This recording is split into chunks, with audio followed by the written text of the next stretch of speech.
Post from Crack Monkey 15. What is the single worst situation you ever found yourself in? Comment from izanagiizanami. I had just failed my graduation. I didn't tell my parents. The next day I failed my professional certification exam. When I told my parents that I had failed the certification exam, they said, "At least you graduated." For a year I had to lie to them that I was a graduate. I was even thrown a graduation party by my relatives. That party was one of the worst situations I have ever been in. Everyone around me was so happy. Only I knew the truth. Comment from sleepyprojectionist. Now is pretty bad. I'm in a ton of debt that has been exacerbated by a reduced salary throughout the pandemic. I have now essentially been railroaded into taking unpaid leave, which in reality means I can no longer afford to pay London rents. My friends back home have offered to put me up for a while whilst I get myself back on my feet. But my tenancy agreement states that I am still responsible for rent until someone can be found to take on my flat. I explained my situation and the consequences to my HR team. But me potentially being homeless and penniless didn't seem to really carry much weight when my misery means they could save £6,000 over the course of 2 months. The one silver lining might be that I found myself struggling with retaining new information at this job, and I wasn't enjoying the weird shift patterns and the idea that I was essentially always on call. If I hand in my notice, I may be in a shit position for a while. But at least I will have left behind me a company that obviously doesn't give two shits about me. Comment from KRUPT_alchemist. Held hostage by 3 Turkish drug dealers after I was confused for someone with the same name as mine. I was asleep in my bed when I woke up. There were 3 overweight and intimidating Turks with knives and a bat ready to literally smash every bone in my body until I had to prove I wasn't who they were looking for. When I proved myself after almost an hour, they just said, "Okay, sorry, have a nice time," and left. Comment from princesscorncob. When I was 19, I was employed at a local newspaper. It was a physically demanding job and I worked the night shift. I am female, 5 foot, 2 inches tall, so short. At the time, I lived with my mom and abusive stepdad in a 3-bedroom apartment with my 4 younger siblings. The job I worked was the only one I could find at the time. And with my stepdad and mom pestering me on a daily basis to get a job, I was just happy to get one. One day, shortly before I had to go for my shift at work, my stepdad was being a shithead to my siblings and my mom sided with my stepdad. This wasn't a new occurrence, but this one day, I had enough and spoke up. What was new is that, instead of standing up to my stepdad, I yelled at my mom. That is what brought the shitstorm. We spent a good 30 to 45 minutes telling at each other before I had to go to work. I was warned that I would be kicked out. I left angry and just focused on work. After a particularly long and shitty shift, I walked home and saw 3 black plastic garbage bags on the patio in front of the sliding glass door to the apartment. As I walked up, my stepdad opened the door, placed 1 more bag out, saw me and stepped back inside. I heard the click of the lock. I didn't beg. I didn't plead. I just sat there, stunned and heartbroken. I had nowhere to go. I didn't have a driver's license or a car. I had no phone. I sat for a moment and stifled angry tears. My boyfriend, now husband, was in the military and a 2-hour drive away. I ended up calling a coworker named Deb from the apartment's rental office, who came and got me and all my stuff. No questions asked. I ended up living with her and her daughter, who was born with cerebral palsy.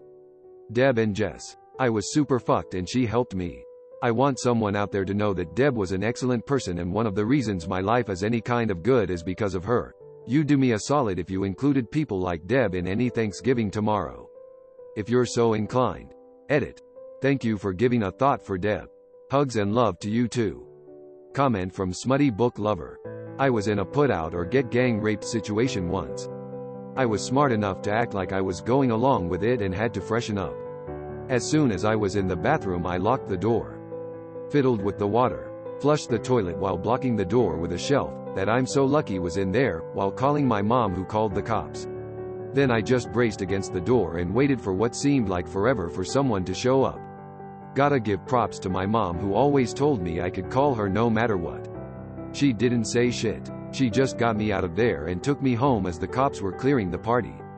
We did discuss it later, but I wasn't in trouble, as far as I wasn't grounded.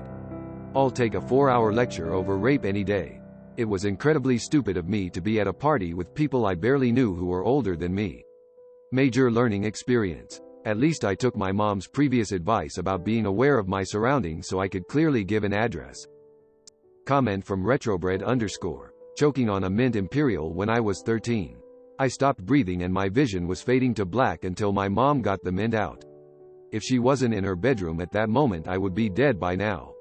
Also when I was making out with this chick at a party when I was 17 in a quiet room and her boyfriend walked in and had me pinned against the wall with a gun and two of his friends holding guns. If it wasn't for the two random guys walking past the room I would be injured. I probably wouldn't be dead because later I found out that only the boyfriend had bullets and he didn't have a lot. It still wouldn't have ended well though. Comment from iamsojellyofu. Seeing my dog getting killed by a pit bull. Tomorrow will be the 8th year without her. Edit. Accidentally deleted the notification so I could not reply.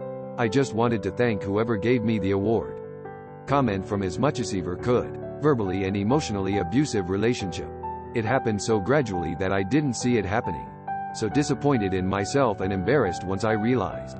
Nearly became physical right before I left. Which meant that wasn't far off. Out now. Have been for a while. Comment from 420 Cream Dream. TW graphic and death from 14 to 18 I was my grandmother's caretaker, mom passed when little. Dad was never around. 3 years ago I came home from work around midnight to find her passed away on our couch.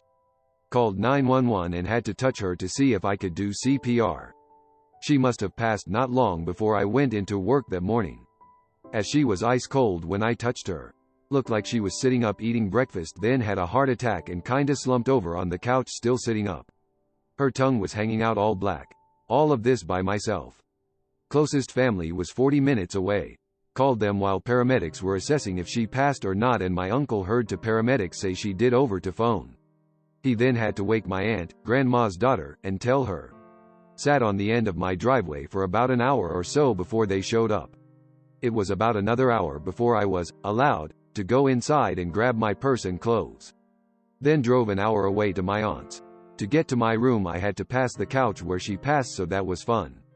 Especially since I had to go back eventually and grab high-ticket items and the rest of whatever I wanted from my old room.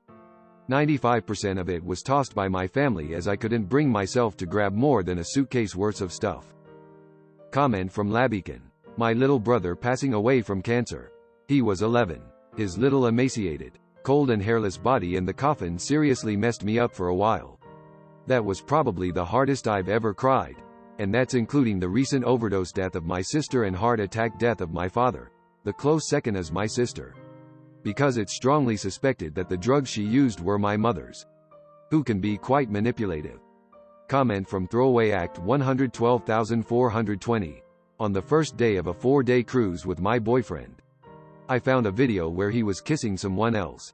Cruise had already left port and I had no way to go back home. So the whole vacation was kind of horrible. Comment from T-Rex 50. I was in vacation in Spain when the military boarded the bus with machine guns. Looking for terrorists. They searched everybody. I had a bunch of hashish in my wallet so I put it on the floor and stepped on it. The plan was to push it forward if they asked us to stand up. I showed my ID. And they searched my bag. I forgot that we used a plastic bottle due to hits. You make a hole on the side. I also forgot that we lost the cap of the bottle, so instead we plugged the hole with AA cloth. So when they pulled it out, it looked like a fucking Molotov cocktail. They looked at it, looked at me, looked back at it, then put it back in the bag. For a second I thought I was going to jail. 18. In a country I don't speak the language.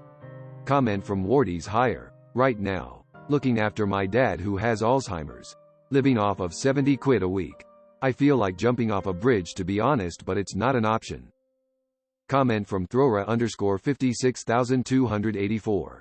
Very violent and disturbing content ahead. I broke up with ex 3 months ago. About 2 months later, I moved out into a new apartment. I did not tell him the address. Last month, I woke up in the middle of the night to my ex hitting and choking new BF, who had been sleeping next to me. I pleaded with ex to stop, and didn't try to engage physically. I knew he was much stronger than me and about 80+ pounds heavier. I could hear gurgling sounds. BF's blood in his throat. There was so much blood.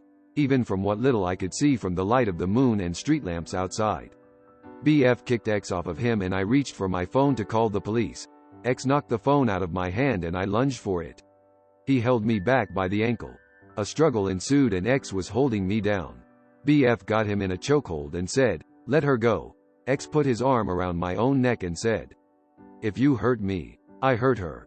BF said, "Let's just talk. Count of 3 we let go and get up and talk." X, realizing he was compromised, agreed. BF, "Nice punch by the way X. Thanks. You fought good too." I don't remember exactly what they said here, but I just remember being flabbergasted as BF tried to play it cool and laugh it off, diffuse the situation. Me, "Please just leave so I can call an ambulance." X, "How do I know you won't call the police?" Me, "I promise not to if you just leave right now. He's bleeding so much I just want an ambulance." BF, "Why are you doing this? What was your plan?" X, "I was going to kill you. Kill her. And then kill myself." BF, "It doesn't have to be like this. Leave and we'll just pretend this didn't happen." X, "You know that's not true. They'll catch me and I'll be in prison and my life will be over." BF, "You can plead insanity and get a lighter sentence. Get help." X, "There's no way out of this. How am I going to get out of here?" X did not have a car. I am guessing he got there via rideshare. BF, "Just take my car then." Eventually X agreed to leave then in exchange for me being able to call the ambulance. I rushed downstairs and searched for BF's car keys. Then gave him the keys and escorted him to the car. As soon as he got in the car, I ran back inside and called an ambulance. BF was very calm, saying, "Don't worry, it'll be okay." But I was panicking hard. He needed extensive surgery. Neither of us had noticed in the dark, but X had stabbed him with a large kitchen knife. The tip of the knife broke off and lodged into his skull, touching his brain. Mentally, he is totally fine. I was amazed to discover that he had talked my ex out of a murder-suicide with such severe injuries. BF's other major injuries were a deep scar to one side of his face and all the tendons severed in one arm. He has about 6 months of physical therapy ahead of him, but doctors think he will make a full recovery. The situation I am in now isn't too great either. Looking for a job and stressed by pressure from family, trying to work on my mental health and deal with trauma. Comment from Patches67. I was working security in an emergency ward when a lead member of a gang affiliated with the Hells Angels came in all shot up. Assassination attempt by a rival gang, of course. The police were only here when they dropped the guy off to take a statement, and then took off on us. We had no police presence in that hospital and that rival gang was still out there looking to finish this guy off. And a waiting room full of likely armed gangsters eager for a firefight. For 18 hours we had zero police presence in that hospital before they decided to give this guy police protection. And I know it was 18 hours because was there. I counted. And I made an insane amount of overtime which I used to buy myself a nice canoe. So not all bad news but still pretty bad. Comment from Brookedaly. When I was like 9 something was stuck in my tree in my garden, so I threw a rock at it to try to get it out, but it smashed the glass door in my conservatory. I cried. Comment from Depressed Shadow _ being too scared to say no or stop when I was being sexually assaulted by a family friend. The worst part about it was it happened twice and I was petrified both times. Comment from W4RR3N00. I was driving back from school. I had to stay longer because of an additional Italian lessons. And this was during the fall season. So it was dark outside. I wanted to be back home as soon as possible. So I decided to drive in the district road, to avoid driving through the city traffic. After a few kilometers, I drove into the dense forest. So it was even darker. This was the moment when the shit started to happen. I have to admit first, because some private reasons I was suffering then from a panic attacks. But I learned how to overcome it. Back in the story, my hands started to shake, and I suddenly felt anxious. I knew what's going on. So I searched for a point that I could focus on.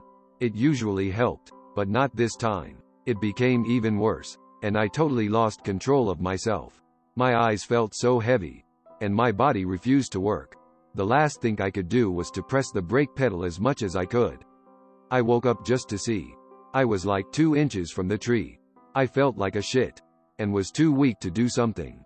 I was alone at the creepy dark forest, unable to even leave the car. After some time, I felt a little better. so I took my phone to call for help, but there was no signal. Desperately, I left the car and searched for anyone who could help me. But unfortunately, this road wasn't so popular, and there were no cars passing by. I wanted to abandon the car and go to the nearest house, but it was at least 3 kilometers of walk, and temperatures were freezing at that time. My last bet was to try drive the car. I shit myself, but what could I possibly do at that time? I drove slowly, just to make sure if it happens again, I'll be able to stop the car. After like 30 minutes of slow driving, I saw on my rearview mirror 2 lights. I turned on the hazard lights and stopped. I was praying to God for this driver to stop. He actually stopped. I left the car and told him whole situation. He offered to give me a ride home. I was so glad I met him there. Car wasn't necessary at that time, so I abandoned it there. I just wanted to be home. I recovered. Car was successfully picked up by my parents. And please, if you struggle with panic attacks, do not ignore it, unless you want to have an adventure, like me. But trust me, you don't. This was a nightmare. I had to wait 3 months and take a therapy so I could drive again without fear. Comment from herstoryhistory. My brother was days away from dying of cancer. I live out of state, but I visited him on a Saturday and we celebrated his birthday. I promised to be back several days later, and when I came back he was lying on the floor of the nursing home moaning in pain. He was agitated, kicking the blanket off and moving restlessly. His skin was ice cold. He looked at me and I knew he saw me. I prayed that his pain would be relieved and immediately he stopped moaning and moving. I didn't realize it at first, but he was dead. Then I had to drive 3 hours to tell my dad that his son was dead.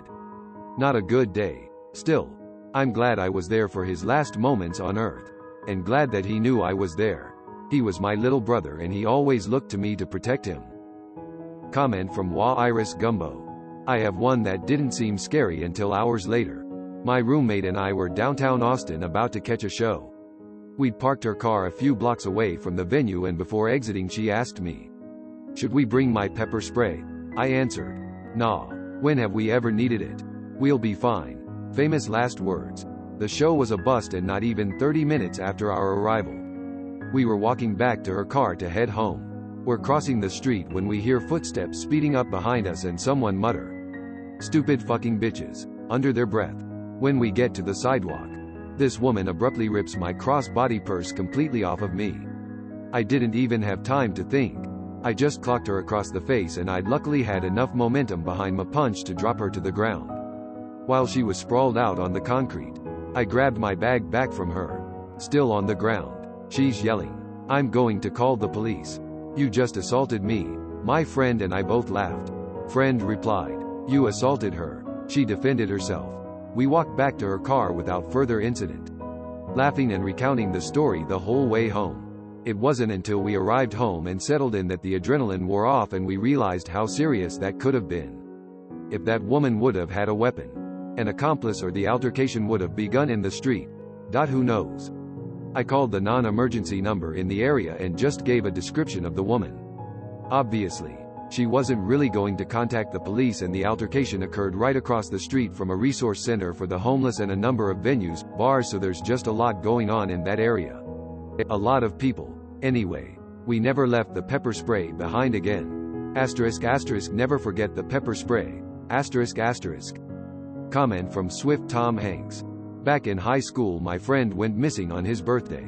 His family and all of his friends were driving around town looking for him. I was the one who found him. He had jumped from a building and died on impact. Comment from mikeweasy. A time I went on a dating website and I thought I was talking to a cute girl. She asked me to video chat and I did.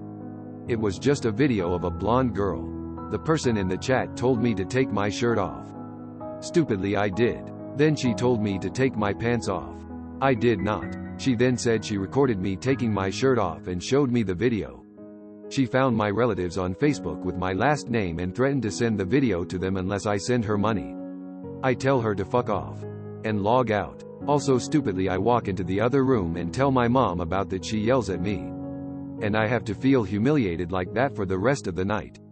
There is a video of me out there taking my shirt off somewhere. God, I am so stupid. Please remember to like, comment and subscribe. Please remember to like, comment and subscribe.